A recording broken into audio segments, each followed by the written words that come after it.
aí, minha gente, sejam muito bem-vindos a mais uma aula de Direito Material. Hoje nós vamos conversar sobre a responsabilidade civil do Estado, que é um tema super importante, super cobrado em teses de mérito das peças processuais e já foi muito cobrado nas questões discursivas, apesar de nos últimos exames a FGV não ter trazido tanto assim esse tema.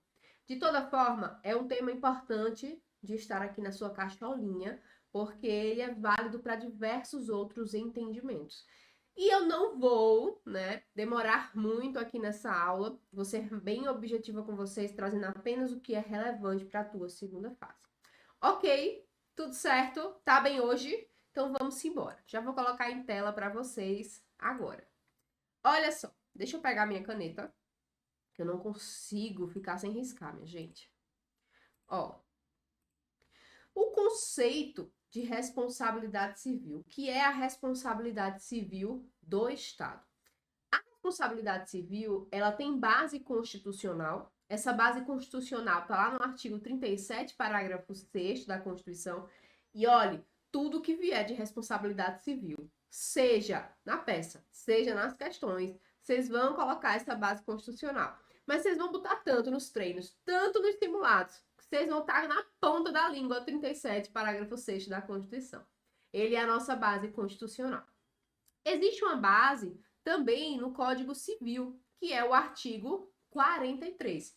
Não confunda, tá? Lá no Código Civil tem uma partezinha de responsabilidade civil de pessoas físicas, é outra coisa aqui. Mas o artigo 43, ele fala exatamente da responsabilidade civil do Estado, das pessoas jurídicas de direito público interno. Então, tudo certo. Eu tenho a base constitucional e a base infraconstitucional.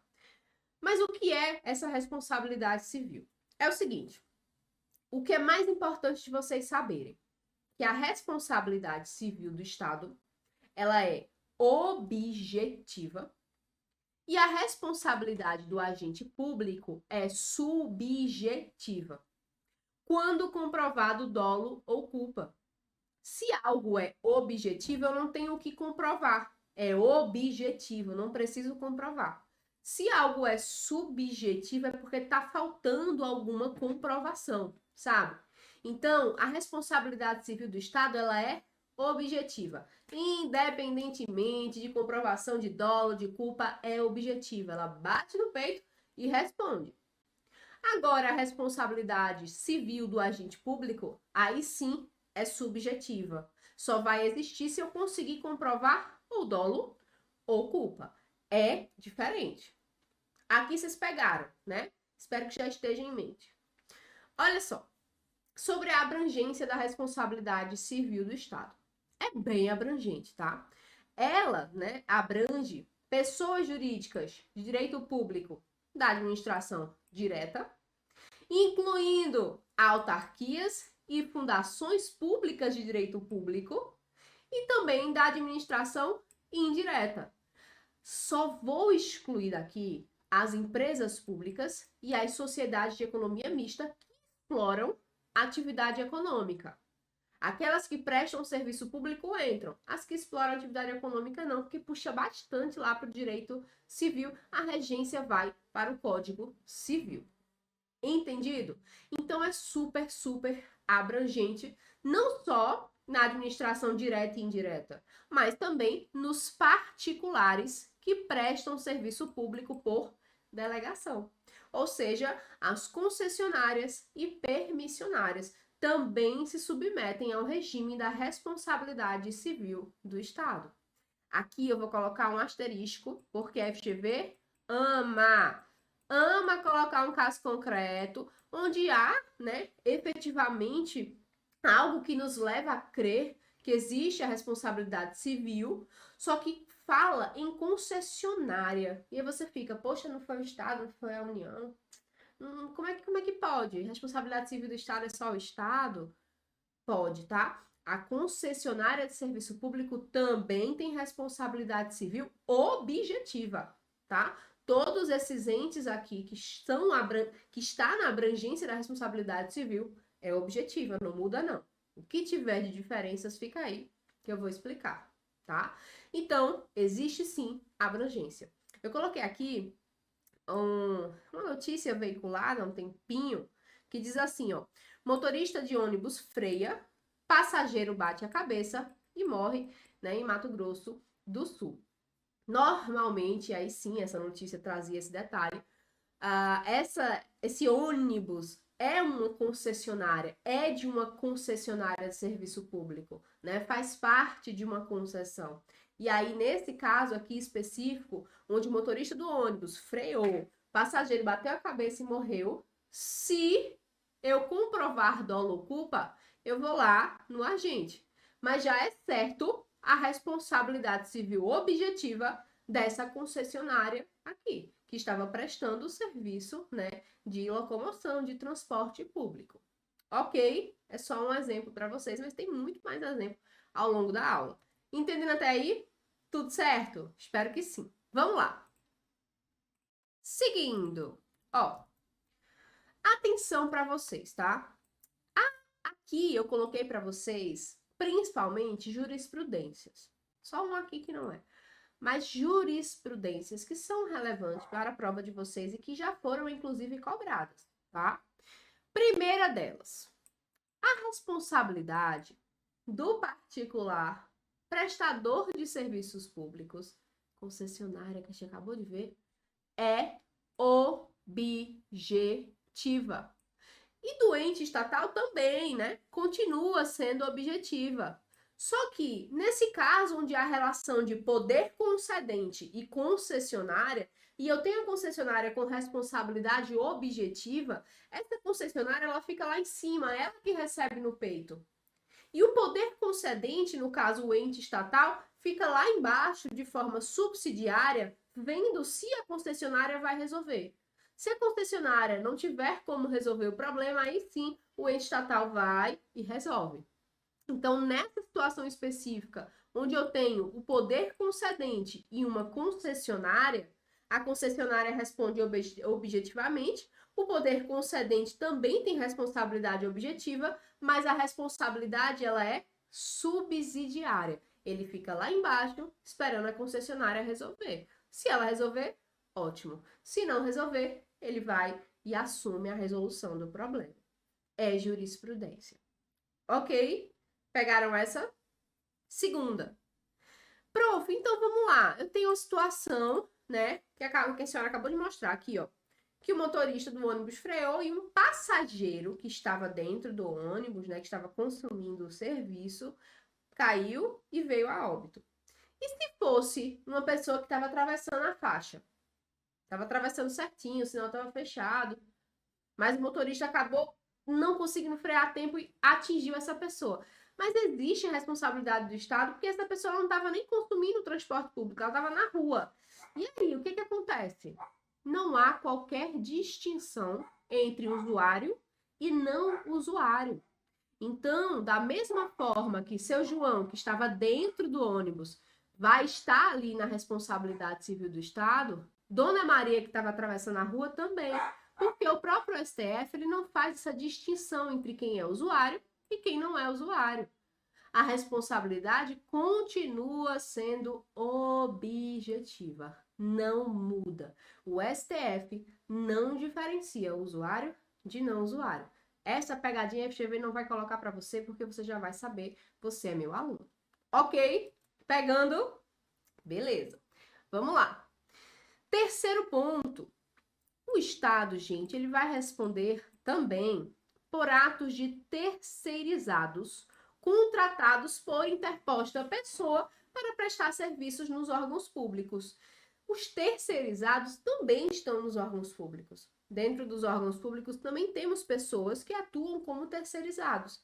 E estes terceirizados, naquele momento, eles também são, né, estão dentro da responsabilidade civil do Estado. O Estado vai responder também pelos atos destes terceirizados. Por que eu falo? Porque eu sei que vocês, inteligentes como são, pensam isso. Não, claro que vai ser responsável. Está trabalhando dentro do órgão. Só que quando a questão traz isso, floreia de uma forma para tentar mostrar a você que Mas, mesmo assim, ele era terceirizado. E aí você começa a pensar, mas ele era terceirizado, então não pode. Pode sim, tá? O Estado também se responsabiliza pelos atos de terceirizados. E, por fim, não é uma jurisprudência, é o artigo 236 da Constituição, a responsabilidade dos notários, aqueles que trabalham nos cartórios, é subjetiva, desde que comprovado dolo ou culpa. Subjetiva sempre precisa de comprovação de dolo ou culpa. Então, os notários que trabalham nos cartórios por serviços de delegação, a responsabilidade é subjetiva, não é objetiva. Lembrem lá, notários, subjetiva. É importante que ao longo das aulas e das revisões que vocês vão fazer também, vocês revisem e tentem fixar alguns pontos. Aqui a regra é qual? Ah, mas e a exceção? Porque existe muito. Isso faz parte dos estudos. Você tem que fazer isso. Aprender comigo aqui e revisar depois, que a revisão é super essencial. Beleza, vamos seguir. Elementos da responsabilidade. Vamos lá. Para que a responsabilidade civil do Estado exista, eu vou precisar comprovar 3 elementos. Eu preciso de conduta do agente público, preciso de dano causado ao particular e preciso de nexo de causalidade entre a conduta e o dano. Então, ó, eu tenho que ter uma conduta. Não tem como a responsabilidade existir se não começar por uma conduta. Então, existe uma conduta de um agente público. Depois, existe um dano. Houve um dano causado a alguém, a algum particular. E depois, o nexo de causalidade entre essa conduta e esse dano. Faz sentido? A conduta levou ao dano? Sem a conduta, o dano não existiria? É o nexo de causalidade. Com esses 3, aí sim, eu consigo comprovar a responsabilidade civil do Estado, aí sim, a responsabilidade civil do Estado nasce, tá? Agora, tem alguns pontinhos sobre cada um. Com relação à conduta do agente público, é muito importante que vocês saibam que esse agente, ele precisa estar atuando na qualidade de agente público. Então, na qualidade de agente, ele pratica uma conduta que causa dano, existindo nexo de causalidade, cumprindo as suas funções de agente público. Então, no momento da análise de um caso concreto, você precisa verificar aquele policial. Ele estava de férias, de folga, em outro estado, curtindo na praia com a família, e acabou matando alguém só por uma briga, assim, por causa de uma cerveja. Ou aquele policial, ele estava atuando, trabalhando para conter os ilícitos penais e numa troca de tiros com criminosos, ele acabou matando alguém? Ele estava atuando na qualidade de agente? Ou ele não estava atuando na qualidade de agente? Esse caso aqui aconteceu, acho que já tem um tempo, aqui, pertinho de mim. PM mata a esposa no Cabo de Santo Agostinho, invade batalhão no Recife, atira em colegas de farda e se mata. É claro que eu não posso entrar no caso aqui com vocês, mas a pergunta é: ele estava atuando na função de agente? E aí existem as controvérsias, né? Porque nesse caso específico ele usou a arma que ele tinha por ser um agente público. Então, naquele momento, utilizando aquela arma, ele estava atuando como agente público? Ele tendo acesso ao batalhão, ele estava atuando como agente público? A visão é que sim. Algumas controvérsias dizem que não. Mas, né, um exemplo. Ele é PM, ele tem acesso à arma. Mas ele estava em casa, teve uma briga com a esposa, pegou uma faca da cozinha e matou a esposa. Atuou na forma de agente? Não. Talvez se ele tivesse matado a esposa com a arma, aí sim, porque ele só tem a arma em decorrência, né, do agente público. Então, ele tem que estar atuando na condição de agente. Preste muita atenção no caso concreto. Ok? Com relação ao dano, ele pode ser tanto material como moral. Também existe o dano moral, certo? E o nexo de causalidade é basicamente a conduta da pessoa A conduta do agente deu causa ao dano. Será que aquela conduta deu causa? Tem um caso concreto muito legal, que eu acho que eu já coloquei em alguns dos simulados, que é basicamente o seguinte, eu não vou dar muito spoiler. Eu tenho 3 carros na situação. Carro de Maria, carro de João e o carro de Luciana, certo? Luciana é agente público. Ok. Maria e João não são. Já ouviram falar em engavetamento quando um bate no outro? Pois é. Tava aqui, ó. Vou colocar o nomezinho. Maria, Luciana e João.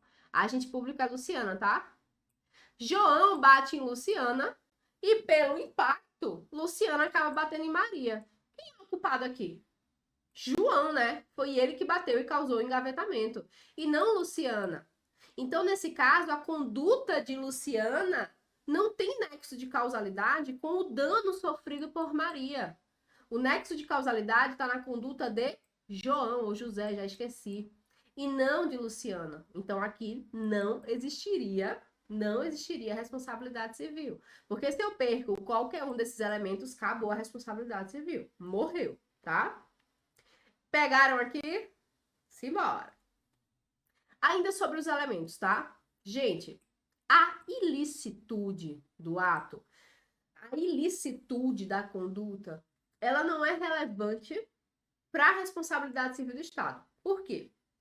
Porque eu posso ter uma responsabilidade decorrente de uma conduta lícita, ainda que eu também possa ter decorrente de uma conduta ilícita. Então, condutas lícitas também levam à responsabilidade civil do Estado. Eu coloquei um exemplo muito bom aqui. Cadê minha caneta? Aqui. Mário, ele tinha um restaurante tuts, bombava. Bombava o restaurante dele. Só que, por interesse público, a administração acabou criando um aterro sanitário na frente. Maria, a administração já tinha um terreno, já estava lá, né, em fase de construção, acabou colocando um aterro sanitário na frente desse restaurante. Em tese, isso é lícito. É claro que se formos adentrar dentro do Estatuto da Cidade, talvez, né, que a gente começa a raciocinar bem, né, aqui, virando advogados. Estamos nos transformando em advogados.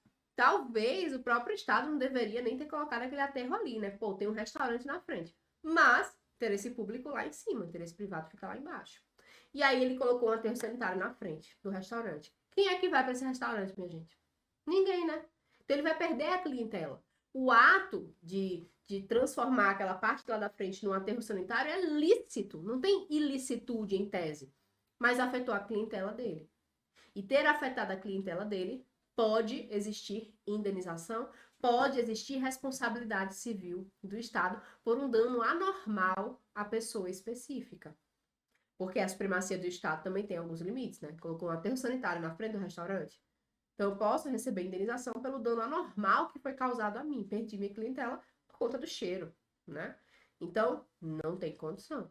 Então, o elemento da ilicitude, ele não é 100% importante aqui, não. Eu posso ter um ato lícito que, combinando com os elementos, formem a responsabilidade civil do Estado.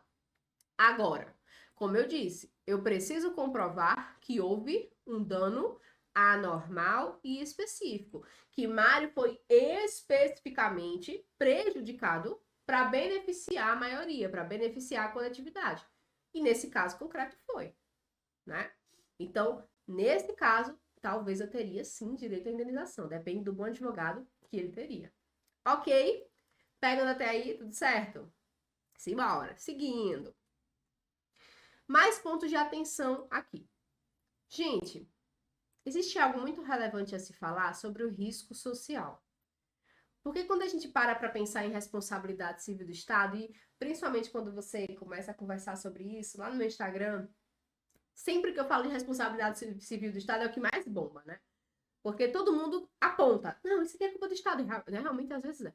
Isso aqui é o Estado, isso aqui é o Estado. Só que existem alguns malefícios que a gente tem que suportar.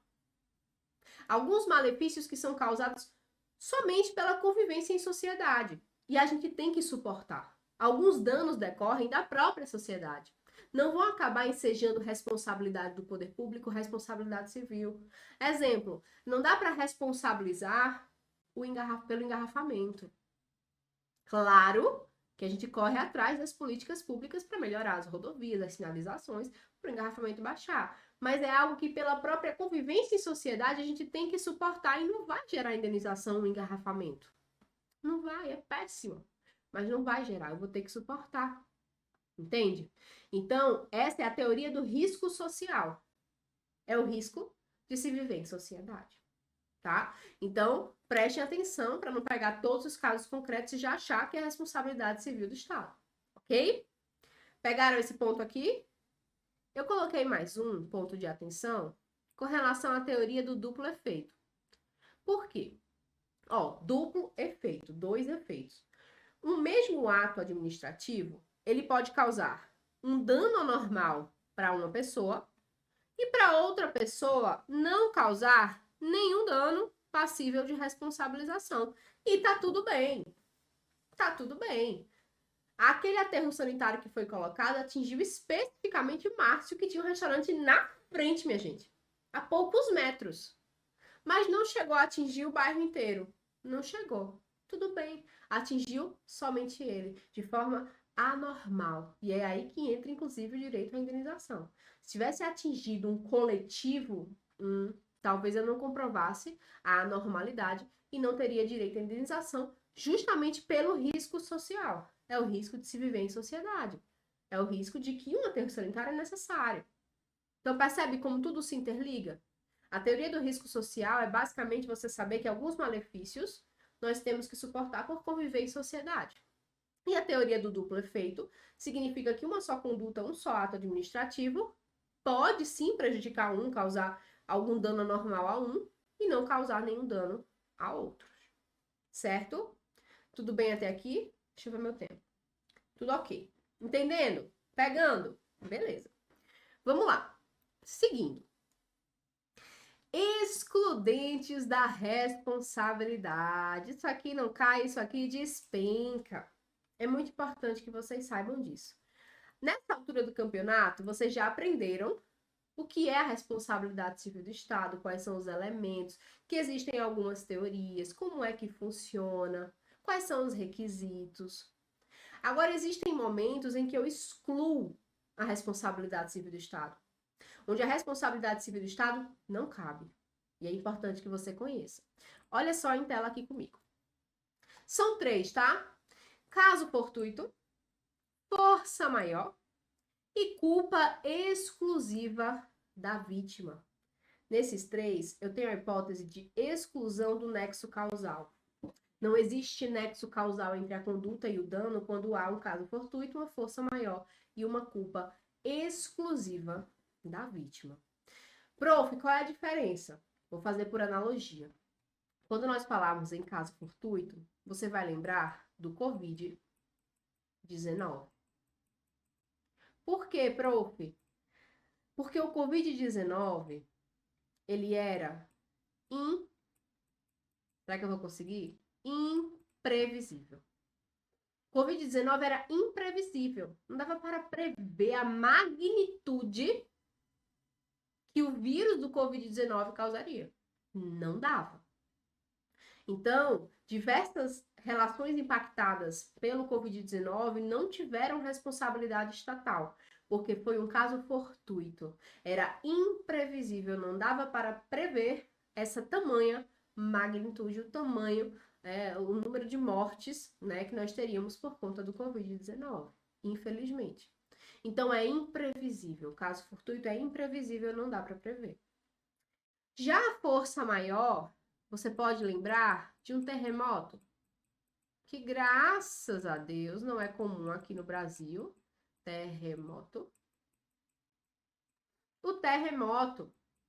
Por quê, prof? Porque seria inevitável. Eu até sei que pode ter, existe, né? Pode ter, as placas tectônicas podem se chocar a qualquer momento. Mas é inevitável. O que é que eu faço? Eu vou lá, coloco a galera, todo mundo para segurar as placas. Não dá para evitar. Não tem como evitar. Normalmente, essas forças da natureza, não dá para evitar um tsunami. O que é que eu faço? Não tem como, né? Então, é inevitável. Por isso, a força maior, não há responsabilidade estatal. E na culpa exclusiva da vítima, o próprio nome já diz, né? Foi culpa da vítima. Aqui eu coloquei um exemplo chato de falar. Mas veja, para cometer suicídio, um homem se joga na frente de um ônibus, na frente de uma viatura da polícia civil, da polícia militar. Houve uma conduta do particular, né? Houve. Ele dirigiu o ônibus, ele dirigiu a viatura, conduta do agente público, do particular se fosse concessionário. Houve dano? Sim, o homem que se jogou veio a óbito. Mas houve nexo entre a conduta de dirigir e o dano do óbito? Não houve, porque foi uma culpa exclusiva da vítima, ela que se jogou na frente. Então, nesses 3 casos, nós temos as excludentes da responsabilidade civil do Estado, que você precisa estar atento, porque se vier no seu caso concreto, você vai precisar deixar bem claro que não existiu responsabilidade civil. Não existe responsabilidade do Estado aqui, nesse caso em específico. Pegando tudo certo até agora? Espero que sim. Ó, sobre as teorias da responsabilidade civil para fechar esse bloco. Nós temos 2, tá? Só uma delas aplica-se ao Brasil. A teoria do risco administrativo e a teoria do risco integral. A teoria do risco administrativo, sim, aplica-se ao Brasil. E diz basicamente que a própria atividade administrativa já é um risco em si, ó. Teoria do risco administrativo. Então, já é um risco em si. E por conta desse risco em si, o Estado ele já se responsabiliza, bate no peito objetivamente. Para você lembrar, é assim, ó. O nome da teoria é o nome da disciplina. Qual é o nome da disciplina? Direito administrativo. E a teoria? Teoria do risco administrativo. Se vier qualquer coisa diferente no nome da teoria, não é ela, porque tem o nome da disciplina. Teoria do risco administrativo. Então, essa é a que nós aplicamos ao Brasil. Tem outra, que é a teoria do risco integral, que a gente não aplica ao Brasil, mas é importante vocês saberem que existe para fazer essa analogia na hora da prova, né? Por que a teoria do risco integral não é aplicável ao Brasil? Porque, olha o nome, risco integral, integralmente. Não admite-se nenhum excludente de responsabilidade. O Estado ia ser responsável por tudo, por terremoto, por tudo. E não tem como, né, gente? Não dá. Por isso que ela não é aplicável ao Brasil. Agora, segundo a nossa doutrina majoritária, essa teoria ela pode ser utilizada em algumas situações excepcionais que nunca aconteceu, mas pode, segundo nossa doutrina, que é um dano decorrente de atividade nuclear, responsabiliza o Estado. Um dano muito grande ao meio ambiente, responsabiliza o Estado. Ataques terroristas, responsabiliza o Estado. Agora, isso é doutrina majoritária. Não temos base porque nunca aconteceu. Graças a Deus, né? Mas a teoria do risco integral não é aplicada ao Brasil. Aplicamos a teoria do risco administrativo. Ok? Tudo certo até aqui? Então segura um pouquinho que no próximo bloco a gente vai continuar e finalizar a responsabilidade civil do Estado, tá? Fica aí, não foge não. E aí, simbora continuar, vamos lá, sem muitas delongas. Olha só, seguindo aqui o conteúdo para vocês. Gente, agora eu queria conversar sobre a responsabilidade por omissão do Estado. Porque, assim, o Estado ele pode ser omisso. Existem situações em que aquele dano, né, ao particular, ele vai decorrer da falta de conduta. Faltou conduta por parte do Estado. Faltou conduta por parte do agente. Essa responsabilidade, onde falta conduta, onde há omissão, também é objetiva, conforme o STF. Então, a jurisprudência do STF me diz que a responsabilidade por omissão do Estado, ela é objetiva. Até agora, nós só vimos objetiva, né? Ponto de atenção. Nesses casos de omissão, essa responsabilidade ela vai decorrer da omissão específica. Tem que ter um caso específico, não é uma omissão genérica, tem que existir um caso específico. Eu tenho que comprovar que aquele dano específico aconteceu porque o serviço não foi executado corretamente. Ou ele poderia ter sido evitado pelo Estado. É a dependência de um ato omissivo ilícito. Aquele dano só aconteceu porque o serviço do Estado não foi executado corretamente ou ele poderia ser evitado. É a omissão. Um exemplo aqui que eu dou para vocês. Quando a gente tá viajando aqui, acho que em alguma das aulas eu falei que aqui você chega em Porto de Galinhas, que é um ponto muito turístico, praias lindas, piscinas naturais aqui perto de mim. Quando você tá viajando nas estradas, nas rodovias, tem vários pontos da PRF, né? E aí você para lá, você tá certinho, você não fez nada de errado, você fica todo assim, né? Eu não sei porque o ser humano é assim. E aí, num caso específico, o Mário, coitado de Mário, né, minha gente? Mário tá em tudo, né? Com o restaurante dele na frente do fedor do aterro sanitário. Olha, Jesus. Mário, ele teve o seu carro roubado bem na frente de uma base da PRF, onde os policiais estavam lá observando e nada fizeram. Poxa, você ser assaltado na frente de uma base da PRF, com um monte de polícia, como diz minha mãe, com um monte de polícia, e ninguém faz nada, é uma grande omissão. Ou seja, houve a má prestação do serviço de fiscalização, né? Houve uma omissão, né, da parte dos policiais. Se eles estivessem de prontidão, exercendo, prestando seu serviço, executando seu serviço corretamente, poderia ter evitado o dano que Mário teve, né? Seu carro foi levado por criminosos. Então, nesse caso, o Estado tem responsabilidade e a responsabilidade ela é objetiva. Ok, aqui. Tudo certo? Pegando até então? Espero que sim. Vamos lá. Seguindo. O Estado, gente, ele também não vai responder por fatos da natureza, como já conversamos. Não vai responder por atos de terceiros, muito menos por atos de multidões. Então, existem situações que a gente olha e fala, pô, não dá, né? Não tem como. Não dá para colocar na conta do Estado. Agora, preste atenção para não confundir com a cobrança por políticas públicas, tá? Por exemplo, aqui, ó, fatos da natureza. Aqui em Recife, a gente tem longos períodos de chuva. Inclusive, hoje choveu pra caramba, tá? A cidade inteira alagada, porque aqui é assim, não sei se por aí é. E aí, várias coisas acontecem, principalmente com quem mora em locais de risco, né? Desaba muita coisa, as barreiras. Então, não dá para confundir os fatos da natureza com a falta de políticas públicas, principalmente por parte da prefeitura ou por parte do governo ou da própria presidência. As políticas públicas elas devem existir e sim, existe uma certa responsabilização, uma certa cobrança, mas não responsabilidade civil do Estado, a não ser que tenha sido algo muito específico, uma omissão específica, a falta de execução do trabalho, sabe, uma obra inacabada, aí tudo bem, verdade. Mas pelo simples fato da natureza, pela simples chuva, não, tá? Pelo simples terremoto, não. Por um ato de terceira outra pessoa que veio, não. Multidão, não. Nesses casos, não, tá? Tanto é que, ó, a omissão genérica não é passível de indenização. Eu preciso ter algo específico. Atingiu quem, Dona Maria? Por quê? Porque caiu. Entendeu? Tem que ser específico e não genérico. Certo? Entendido até então? Simbora. Teoria do risco criado. Olha que teoria interessante. Risco criado. Existem situações onde o Estado, ele mesmo, cria situações de risco. Situações essas que podem gerar um dano. Ainda que não tenha uma conduta direta do agente público, que é o que a gente está acostumado, né? Não tem uma conduta direta do agente público, o Estado ele é responsabilizado objetivamente por ter criado aquele risco. Então, o agente público ele nem chegou a fazer alguma coisa, mas o risco já existia pela criação do próprio Estado.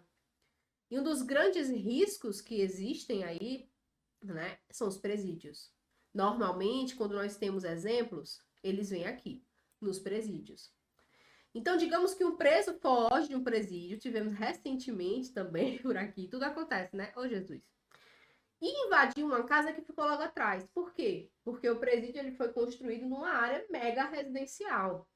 Mega residencial. Normalmente, os presídios ou são construídos em locais isolados, que é o correto, ou perto de comunidades. E essas comunidades são muito afetadas. Por quê? O cara fugiu, ele vai para onde? Ele vai para a comunidade. Então, o muro da prisão era muro com muro com a casa de Dona Maria. E aí esse preso fugiu, pulou o muro, entrou na casa logo atrás e matou o morador a facadas para poder roubar o carro dele e ir embora. Houve alguma atuação de agente público, alguma atuação do Estado aqui em específico? Não. Mas o Estado ele criou uma situação de risco ao subir aquele presídio naquela área residencial, tão próximo das casas. E ele tem como dever a custódia dos presos. E a própria segurança pública também é dever, tá? Então, nessa teoria do risco criado, o Estado também tem responsabilidade objetiva. Vocês viram que até agora foi só objetiva, bota na cabeça, tá? A responsabilidade objetiva e ela vai estar presente sempre que o Estado tiver algo ou alguém sobre a sua custódia. O preso é custodiado do Estado, né? Alguma coisa, um objeto que seja, é custódia do Estado, né? Tivemos uma situação, não me lembro quando nem onde, em que os criminosos entraram na delegacia e, nossa, eles roubaram um arsenal de armas. Não era para isso ter acontecido. Pode existir uma responsabilidade objetiva. Aquelas armas, na situação específica, elas estavam sob a custódia do delegado, que é o agente público ali do meio. Então, se eu tenho algo ou alguém sob custódia, eu tenho responsabilidade objetiva por aquilo que acontecer ao custodiado ou aquilo que o custodiado fizer, tá? Existe responsabilidade objetiva. Mais uma situação aqui, ó. Um sujeito entra numa escola pública de ensino fundamental e atira contra os estudantes. Aquelas crianças estavam sob custódia estatal. E os danos causados pelas crianças ou as crianças ensejam responsabilidade civil objetiva, porque estavam sob custódia do Estado, certo? Até coloquei aqui para vocês mais um triste acontecimento. Jovem invade escola onde estudou com flechas, facas e bombas caseiras no Espírito Santo. Complicado, né, gente? Mas há responsabilidade civil do Estado nessa situação. Aqui, eu trouxe para vocês o entendimento doutrinário. Nem tudo está no VAD, né? Responsabilidade civil do Estado, assim como os atos administrativos, puxa bastante para a parte doutrinária e jurisprudencial. Aqui eu tenho o seguinte.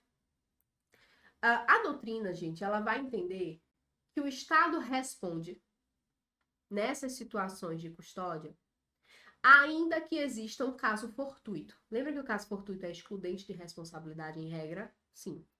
Aqui, no caso da custódia, se houver um caso fortuito, mesmo assim, o Estado responde objetivamente. Porque nós vamos chamar de fortuito interno. Por quê? Porque aquele caso fortuito, ele só foi possível porque aquela pessoa estava em custódia do ente estatal. Tudo que acontecer foi porque ele estava em custódia. Só foi possível porque ele estava em custódia. Sem a custódia, o dano não teria acontecido, mesmo que por caso fortuito. É a chamada conditio sine qua non, em latim. É a condição sem a qual o dano não teria acontecido.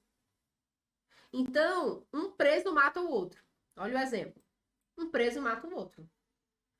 Seria um caso fortuito? Talvez.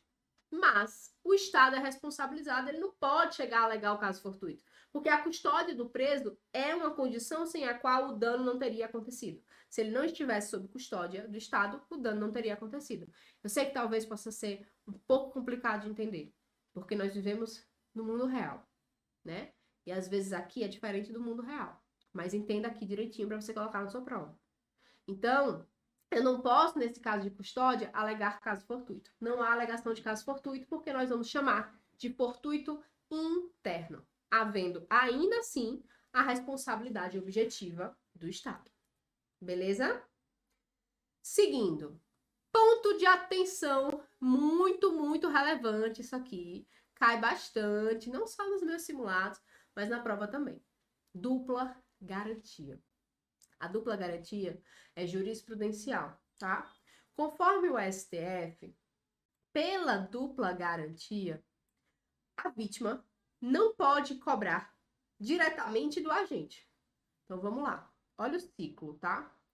eu tenho o agente público que praticou o ato, tenho a particular que sofreu o dano e tenho o nexo de causalidade entre a conduta e o dano. E aí eu tenho o ente estatal a qual esse particular está vinculado, tem o Estado. Quem responde objetivamente? O Estado, não é? É o Estado que responde objetivamente. O agente tem responsabilidade subjetiva se eu comprovar o dano, né, por dolo ou culpa. Então, esse particular aqui que foi vítima, ele jamais pode procurar e tentar a indenização do agente público. Esse particular, ele deve sempre procurar, vou apagar aqui, ele deve sempre procurar o Estado. Essa é a dupla garantia. A vítima não pode cobrar diretamente do agente, porque presumidamente ainda não há comprovação de dolo ou culpa. Então vai primeiro para o Estado. O Estado, se conseguir comprovar dolo ou culpa, entra com ação de regresso perante esse agente público para que ele resolva o problema. Mas isso é o Estado que resolve, e não a vítima. A vítima nunca pode procurar o agente. A vítima procura o Estado. Essa é a dupla garantia pela jurisprudência majoritária pacificada do STF, tá? E é um reflexo do próprio princípio da impessoalidade, né? Porque aqui, ó, como agente público, não é a pessoa do Márcio que está trabalhando, não é a pessoa do Márcio que está atuando, ele representa o Estado. Então, pelo princípio da impessoalidade, o Estado bate no peito e resolve. Agora, se comprovar que esse agente público atuou com dolo ou culpa, o Estado vai lá bem bonitinho, entra com ação de regresso para cobrar desse agente público, mas a vítima não. Isso é super importante porque já caiu em muita questão discursiva, traz o caso concreto e pergunta. Dona Maria quis tirar algumas dúvidas com você e perguntou: caso ela queira buscar uma indenização pelos danos sofridos, ela deve buscar a quem?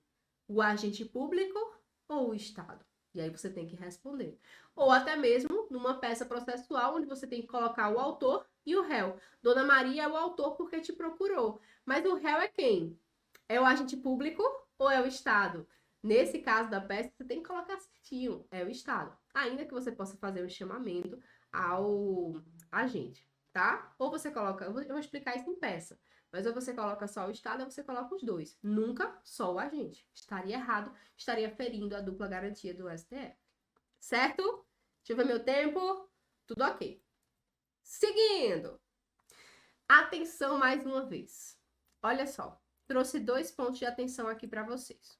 Primeiro, a culpa concorrente. É o seguinte. Eu não posso, em alguns momentos, atribuir exclusivamente à vítima o dano causado, certo?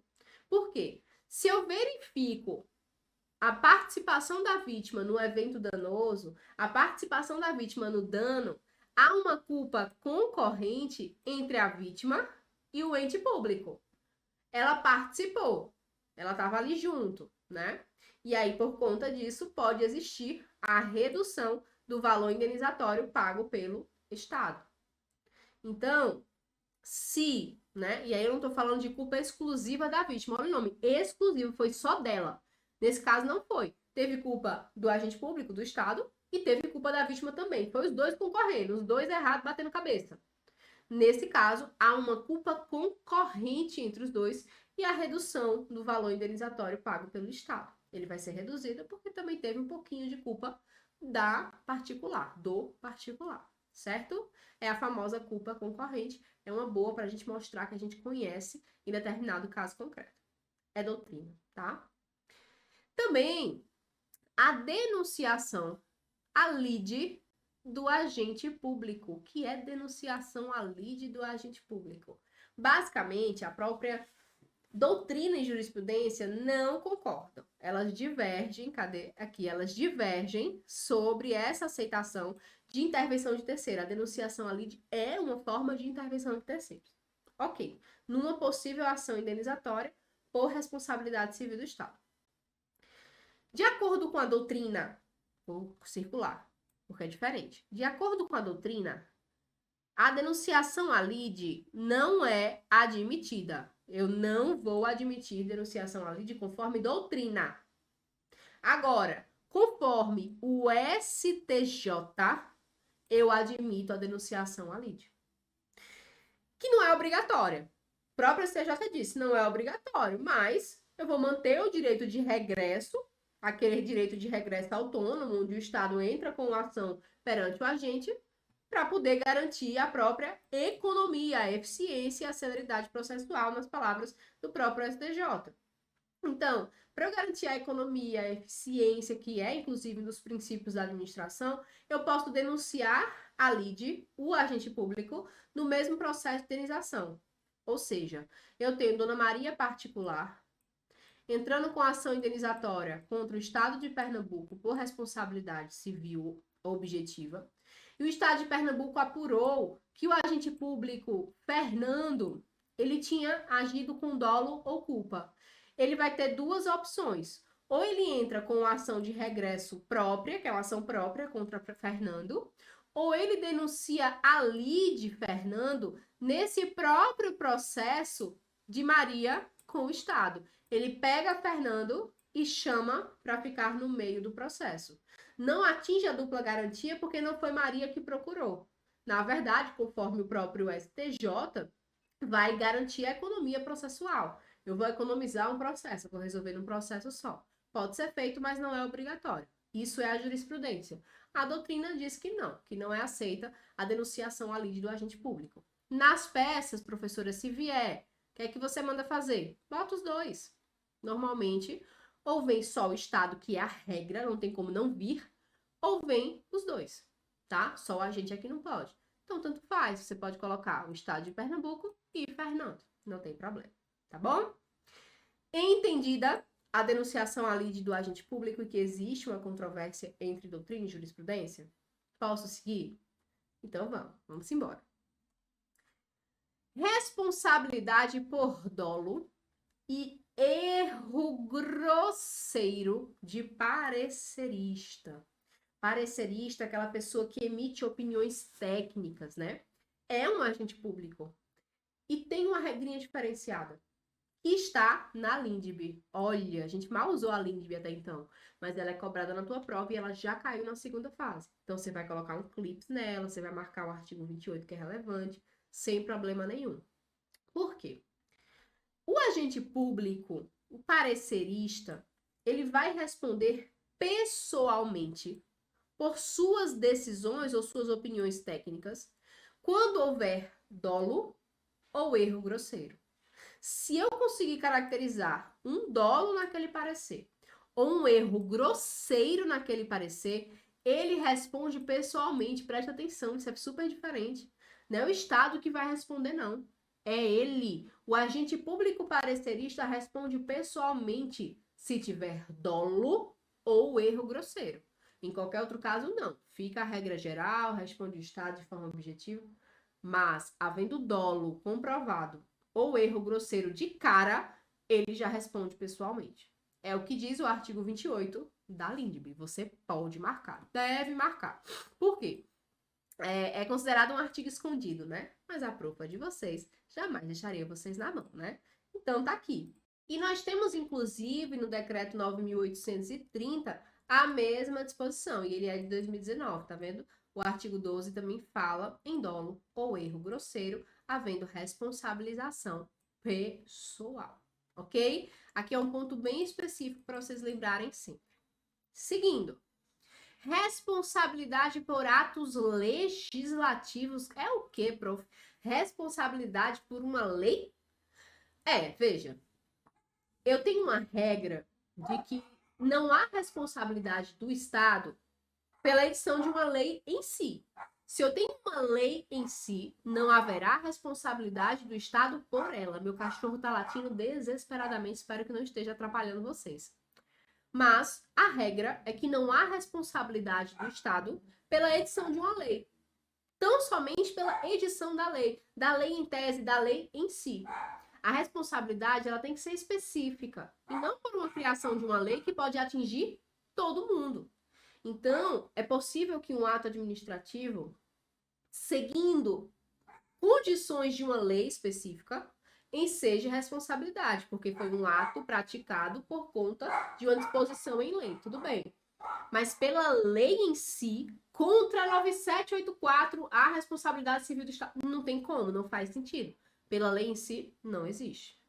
Agora, essa é a regra. Eu tenho exceções, que não são comuns, mas são exceções segundo a própria doutrina.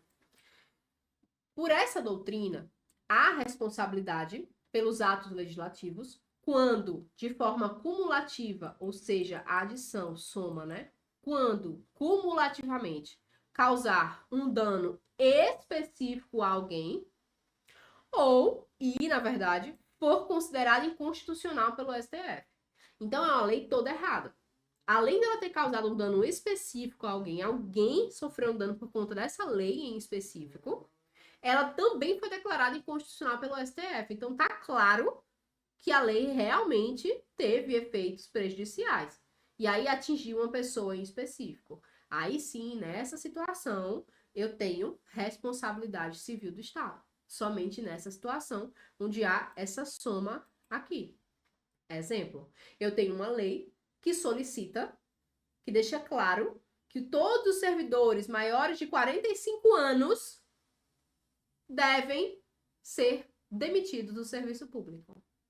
Causou um dano específico a alguém? Sim, os maiores de 45 anos. E logo depois, o que já é muito claro, foi declarado inconstitucional, porque essa limitação, né, de idade é inconstitucional. A própria Constituição veda.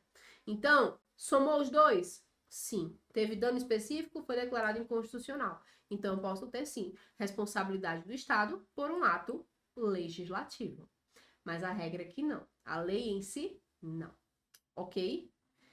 Diferente, né? Talvez possa parecer um pouquinho complexo, mas eu espero que você esteja entendendo. Vamos lá. Seguindo. Deixa eu abrir aqui. Foi. Responsabilidade por ato jurisdicional. É diferente, hein? Judiciário, ato jurisdicional. Uma decisão judicial, gente.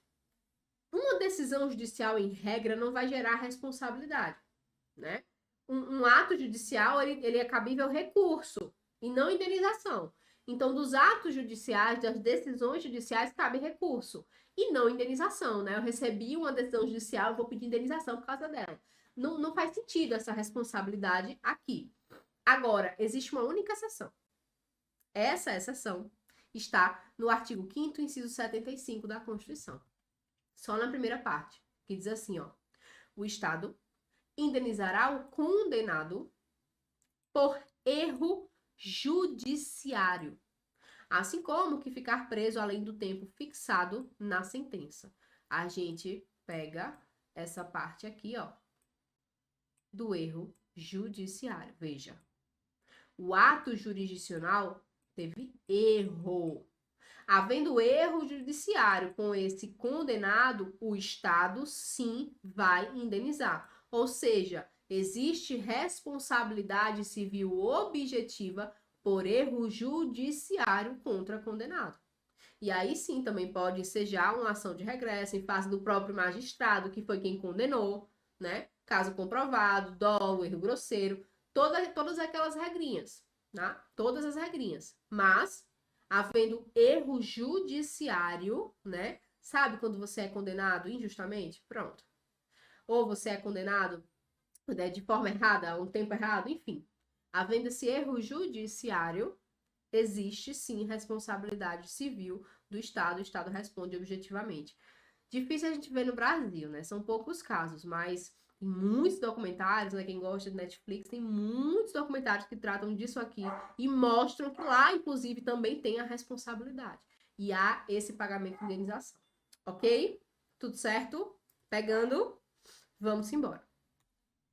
Responsabilidade decorrente de obra pública. Eita, meu Deus do céu, é muita obra pública. A gente tem duas situações. Existe a responsabilidade pela má execução de obra. Então, a obra foi executada pelo Estado, certo? Está executada, mas foi mal executada, né? Foi mal feita. Então, se uma obra foi executada pelo Estado, não tem nem discussão. Responsabilidade objetiva. Foi mal executada, foi pelo Estado, responsabilidade objetiva para cima, é o que a gente já está acostumado. Agora, o Estado ele pode responder de forma subsidiária, igual nas concessionárias, cadê minha caneta? Pela má fiscalização do contrato de execução de obra. Porque às vezes você contratou, o Estado contratou alguém para executar a obra, um empreiteiro, por exemplo. E aí o empreiteiro faz, né, e entrega uma péssima obra. Houve uma má execução de obra, certo? Mas o Estado, ele tem que responder de forma subsidiária, porque ele não não fiscalizou o contrato de execução de obra desse empreiteiro, tá? Então, se a obra for executada por um empreiteiro, por meio de um contrato administrativo, firmado com a administração, certinho, é uma responsabilidade privada. Vai lá para o direito civil, vai lá para o Código Civil. Ou seja, é subjetiva. Lá no Código Civil, subjetiva. É privada a responsabilidade do empreiteiro. Mas a responsabilidade do Estado que firmou o contrato com ele fica ali, objetiva subsidiária, porque qualquer coisa ela vai ter que resolver, tá? Então, eu tenho aqui, ó, primeira situação. Obra executada pelo Estado, não tem que se falar responsabilidade objetiva. Não tem que se falar. Obra executada pelo empreiteiro, eu tenho o empreiteiro com responsabilidade subjetiva pelo próprio Código Civil. E eu tenho o Estado com responsabilidade. Ai, foi muito, peraí. Eu tenho o Estado com responsabilidade subjetiva, se comprovada, tá? A não fiscalização do contrato. Então, são regras diferenciadas, né? Foi uma execução pelo próprio Estado, objetiva nela. Foi uma execução pelo empreiteiro, o Estado responde de forma subjetiva, subsidiária também, porque o empreiteiro ele responde ali em primeira pessoa pelo Código Civil, também subjetivo. Ok? Pegou? Respira. Eu sei que é muita coisa, mas quando você for revisar e quando você for treinar, você vai ver que você aprendeu, tá? E você vai fixando cada dia mais. Ó, responsabilidade pelo simples fato da obra existir. Olha só, não tem culpa, não tem uma má execução de obra, eu tô querendo indenização só porque aquela obra existe. É uma obra que está ensejando dano só por existir. Então, a obra está sendo feita há 1 ano e meio na frente da minha casa, poeira todo dia na frente da minha casa, somente por existir essa obra, que normalmente dura muito, já está me atingindo, e sim, a responsabilidade civil objetiva do Estado. Então, é a responsabilidade somente pela existência da obra, pelo fato de a obra existir. Não há culpa, não há má execução. A obra existir está afetando alguém ou várias pessoas e, por isso, enseja a indenização, enseja a responsabilidade civil objetiva do Estado. Tá? É aquela ideia, ó, a construção de um aterro sanitário na frente do hotel. O simples fato da construção existir já está me atingindo. E aí seja a responsabilidade, porque foi um dano normal ao próprio hotel. Beleza? Tudo certo? Para fechar, gente, responsabilidade das pessoas jurídicas por atos praticados contra o poder público. Presta atenção aqui em mim, tá? A gente vai passar um pouquinho de tempo nesse bloco. Até agora, a gente estava falando da responsabilidade civil do Estado por atos de agentes públicos, tá? Aqui, nesse caso, eu tenho a responsabilidade por atos praticados contra o poder público por pessoas jurídicas. Um pouco diferente. Por ser diferente, inclusive, nós temos uma lei específica. É a Lei 12.846 de 2013. Lembra lá? É a Lei Anticorrupção. 12.846 de 2013. Ela vai tratar também sobre a responsabilidade objetiva, administrativa e civil, só que das pessoas jurídicas por práticas contra a administração pública. Então, Se no seu caso concreto não trouxe um agente público, mas sim uma pessoa jurídica, opa, lâmpada acende, tem uma lei específica, a 12.846, tá? O próprio artigo 5º, ele traz um rol exemplificativo dos atos que podem gerar responsabilização, que pode ajudar vocês para tentar, por analogia, né, dar uma olhadinha no caso concreto, dar uma olhadinha na lei. Estou explicando rapidamente o que é que vocês têm nessa lei, tá? E aí já pode colocar o clips. Essa lei também vai prever a possibilidade de uma ação judicial, que é a ação civil pública, em algumas hipóteses. Então, existe a ação civil pública por esse ato de pessoa jurídica praticado contra o poder público, tá? E há uma prescrição de 5 anos, tá? Prescreve em 5 anos as infrações previstas nessa lei anticorrupção, contadas da ciência da infração, no caso da infração permanente ou continuada, do dia em que tiver cessado. Nada muito diferente do que a gente já sabe, né? É basicamente, gente, uma lei para tratar sobre os atos de pessoas jurídicas. Então, preste atenção no teu caso concreto, tá? E a prescrição, profa? E a prescrição, quando falamos de responsabilidade civil do Estado, como é que funciona? Até pelo entendimento do STJ, a prescrição para reparação civil contra o Estado, ou seja, a prescrição para que você entre a juízo e uma ação indenizatória por responsabilidade civil, é de 5 anos. Profa, tem um artigo lindinho para botar? Tem, super antigo, por isso que tem o STJ já falando aqui, tá? Eu tenho o artigo 1º do decreto 20.910/32 e o artigo 1º-C da lei 9494 de 97, tá? Então, a própria jurisprudência do STJ já deixou claro que é 5 anos, a gente não usa a prescrição do Código Civil, a gente usa o prazo de 5 anos, pela própria jurisprudência do STJ e pelo decreto 20.910 e pela lei 9494, ok? 5 anos é o nosso prazo decadencial. E, profa, com relação àquela ação de regresso contra o agente, tem prazo também? Tem. O prazo prescricional dessa ação de regresso é de 3 anos. Aí eu tenho o artigo 206, parágrafo 3º, inciso 5 do Código Civil. Aí a gente usa o Código Civil, tá? Nós temos 3 anos de prazo prescricional para que o Estado entre com a ação de regresso contra o agente, se comprovado dolo ou culpa. Beleza?